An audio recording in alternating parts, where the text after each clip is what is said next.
Hello guys, welcome to my channel. Today's topic is how to square of any two-digit number in easy way. For example, 24 square. First ones place లో ఉన్న digit ని square చేయండి. 4 square equal to 16. ఇక్కడ once ప్లేస్లో మనకి ఏ digit వస్తే ఆ digit రాయాలా. ఇక్కడ 6 వచ్చింది కాబట్టి 6 రాస్తున్నా. అండ్ నెక్స్ట్ ఈ 3 డిజిట్స్ మల్టిప్లై చేయండి. 2 into 4 8, 8 into 2 16, 16 అండ్ 1 యాడ్ చేయండి 17.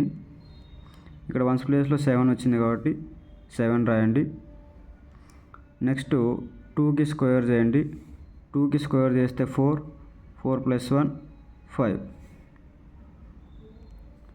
So 24 square is equal to 576. One more example 37 square. So first ones ప్లేస్లో ఉన్న డిజిట్ స్క్వేర్ చేయండి. 7 స్క్వేర్ ఈజ్ ఈక్వల్ టు 49. ఇక్కడ వన్స్ ప్లేస్లో 9 ఉంది కాబట్టి 9 రాయండి. అండ్ నెక్స్ట్ ఈ 3 డిజిట్స్ మల్టిప్లై చేయండి. 2 into 7 14, 14 into 3 42, 42 + 4 46. అండ్ వన్స్ ప్లేస్లో 6 వచ్చింది కాబట్టి 6 రాయండి. అండ్ నెక్స్ట్ 3కి స్క్వేర్ చేయండి. 3కి స్క్వేర్ చేస్తే 9, 9 + 4 13. So 37 square is equal to 1369.